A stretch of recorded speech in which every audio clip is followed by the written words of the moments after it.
ఇప్పుడు పండగ అంటే ఇప్పుడు మనకి అనురాధ గారు వారం రోజులు చేయడం ఉంటుంది. ఆ! ఒక్కొక్కళ్ళు వారం వారం కూడా చేసేటోళ్ళు ఉంటారు. 10 రోజులు చేయడం ఉంటుంది. అసలు ఈ పండగ విశిష్టత ఏంటి? అసలు ఎలా చేస్తారు అసలు ఈ పండగని?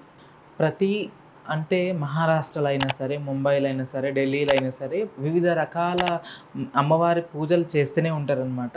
ఇంకొకటి మనం ఇక్కడ తెలంగాణకొచ్చేసరికల్లా అమ్మవారి ఎల్లమ్మ పూజ అంటే కొంతమంది 7 రోజుల పూజ చేస్తారు. ఆ హ్మ్. కాలంలో అయితే 7 రోజుల పూజ చేసేటోళ్ళు. హ్మ్. 7 రోజులు బైన్ల వాళ్ళొచ్చి, లేకపోతే ఒగ్గోళ్ళొచ్చి ఉంటారు కదా! పని హ్మ్. బాటలోళ్ళు వీళ్ళందరూ వచ్చి అమ్మవారిని పొగుడుకుంటూ ఒక్కొక్క రోజు ఒక్కొక్క ఘట్టం ఒక్కొక్క అవును. దగ్గరికి ఇప్పుడు లందా అంటే లందా, లేకుంటే నెక్స్ట్ గౌన్ల వారి వాళ్ళ ఇంటికి, ఒక్కొక్కళ్ళ కులస్తుల ఇంటికి పోయి అమ్మవారిని వాళ్ళ ఇంట్లో నుంచి ఆనవాయితీగా బియ్యం గిట్లా అవన్నీ పోసుకొని చేసుకొని ఇక ఆచారం ఇట్లా తీసుకొని వస్తారనమాట.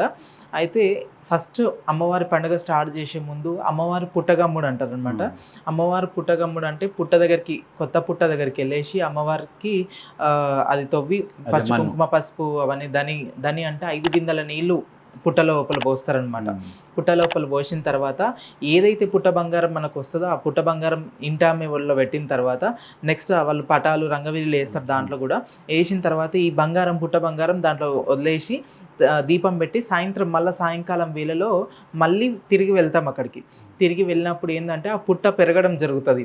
పుట్ట ఎట్లయితే పెరుగుతదో సంసారం అట్లా పెరుగుతదంటారనమాట. ఓహ్! ఓకే. ఓకే. దీని విశిష్టత. హ్మ్. పుట్ట ఎట్లయితే పెరుగుతదో సంసారం అట్లా పెరుగుతదని పెద్దల నాటి నుంచి ఒక ఆనవాయితీ, ఉన్నమాట. ఒక నమ్మకం అది. హ్మ్. గట్టి నమ్మకం అనమాట.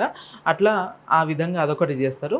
తర్వాత ఈ పుట్ట కమ్మిన తర్వాత ఈ మధ్యలో గ్యాప్‌లో ఏం జేస్తారంటే లందకాడికెళ్తారు. హ్మ్. లందకాడి ఎళ్ళిన తర్వాత అమ్మవారిని భారతిచ్చుకొని, అక్కడ బియ్యం పోసుకొని మాతవాడళ్ళకెంచి ఒక 5 మంది 5 మంది ఇళ్ళలన్నా, 11 ఇళ్ళన్నా, 21 ఇళ్ళన్నా అట్లా మనం ఎంచుకున్న దాన్ని బట్టి ఉంటది.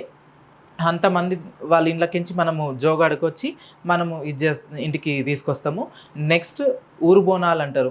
మనం గ్రామ దేవతలైన ఊరు బోనాలంటే పోషమ్మ, మైసమ్మ, ఆ! మాంకాలమ్మ, హ్మ్. ఇప్పుడు పోతలింగన్న, బొడ్రాయి, అవును. కట్టమైసమ్మ అవును. ఇట్లా దేవతలు వివిధ రకాలైన ఊర్లలో దేవతలుంటారు కాబట్టి, ఈ దేవతలకు గూడా మనం ఇంట్లో పండగ జేసుకోవడమే గాదు, వాళ్ళకి గూడా గ్రామ దేవతలకు నిమ్మలం జేయనీకి మనం అవును. బోనాలు జేసి, బోనం సమర్పించుకున్న తర్వాత ఈ పుట్టగమ్ముడు కాడికి వెళ్తామింకా. ఈ హుహు. ప్రాసెస్ అయిపోయిన తర్వాత లాస్ట్‌కి గంగకెళ్తామనమాట. గంగమ్మ ఓకే. గూడా మనకు అంటు కొరిచేటి గంగ, ముట్టు కొరిచేటి గంగ, ఆ! అన్ని పాపాలు కడిగేది పాపనాశి అవును. గంగ అన్నట్టు ఆమె గంగ పూజకు గూడా ఎళ్లి, అయితే ఇప్పుడు ఏదైతే అమ్మవారు మన ఇంట్లో విగ్రహాలైనా లేకుంటే అప్పటివేందంటే బాండవలు. మట్టితోని ఆహా! చేసిన బాండవలనమాట. ఆ బాండవలను తీసుకెళ్ళి గంగ పూజ జేసి, గంగలో స్నానం జేపిస్తారనమాట. ఇప్పుడు ఇక్కడేమో మనం గంగ పూజ ఇక్కడ బాయిలల్ల పెంటి పోతాము. హ్మ్. ఆంధ్రాలో అయితేనేమో సముద్రాల దగ్గర సముద్రాలు. అవును. అవును. తీసుకెళ్ళి కొలుపులు చేస్తుంటారు. అవును. అట్లా. అయితే మనం ఇక్కడ బావి దగ్గరికి పోయి ఇంకా గంగ పూజ చేసుకొని గంగమ్మకి గూడా యాటలో లేకుంటే కోళ్ళో నీకు సాధ్యమైనంత వరకు లేదంటే గుమ్మడికాయో హ్మ్. అట్లా శాంతి సమర్పించి. పెట్టి సమర్పించుకొని ఇంక అమ్మవారినేంది డప్పులు, సప్పుల నడుమతోటి అమ్మవారిని మళ్ళీ ఇంటికి తీసుకొచ్చి ఆహాహా! చేస్తారనమాట. శాంతి చేస్తారు. శాంతి చేసిన తర్వాత మళ్ళా అమ్మవారికి రాత్రిపూట పవలింపు సేవలు అవును. జేస్తారు.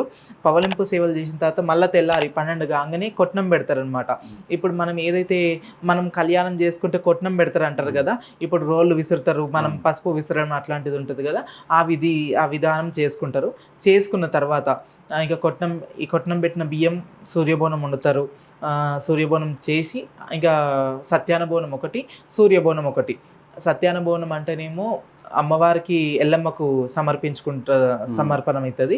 ఈ సూర్యబోనం ఏందైతే అంటే సూర్యదేవునికి ఆహాహా! సూర్యదేవునికి ఓకే. అంటే కొంతమంది ఏందంటే వీరబోనం అంటారు. హ్మ్. వీరునికి అంటారనమాట. హ్మ్. వీరభద్ర స్వామికి, హ్మ్. వీరభద్రునికి, సూర్యదేవునికి ఈ వివిధ రకాలైన దేవతలకు సూర్యబోనం అనేది సూర్యబోనం. చెందుతదనమాట. అట్లా సూర్యునికి గూడా పూజ చేసుకొని, ఇంక అమ్మవారి కళ్యాణం గిట్లా చేసుకొని, సూర్యబోనం చేసుకొని, హ్మ్. ఇట్లా అమ్మవారికి పండగలు పటాలు గిట్లా ఏస్తారు. హ్మ్. ఇదంతా అయిపోయిన తర్వాత ఎవరైతే శివసత్తి ఉంటే గిట్లా, ఆ శివసత్తి ఈ పటం ఎక్కడం జరుగుతదనమాట. ఓకే. నిండు వడివాలు పోసుకొని ఇంటి బియ్యము, బియ్యము, గురువులుంటే గురు బియ్యము, ఇంటోళ్ళుంటే ఇంటి బియ్యము అట్లా పోసుకొని పటం ఎక్కడం, రంగవెల్లి పటం ఎక్కడం, ముత్యాల పటం అంటారు, రత్నాల హ్మ్. పటం అంటారు. అవును. ఎన్నో పటాలుంటాయన్నమాట హ్మ్. దీంట్లో గూడా. అట్లా 3 పలకల పటం అట్లా కొంతమంది 11 పాలకలు వేసుకుంటారు, 5 పాలకలు వేసుకుంటారు. వివిధ రకాలుగా మనం ఎట్లా ఉంటే మనం అట్లా చేసుకోవచ్చు అనమాట. అప్పుడు ఆ పటంలోకి ఎక్కి అమ్మవారు నీ ఇంటి గురించి, నీ ఇంటి గురించి ఏంది, భవిష్యత్తులో ఏమవుతుంది, ఏం సంగతి, అటువంటివన్నీ అమ్మవారు చెప్తుంది అనమాట. అట్లా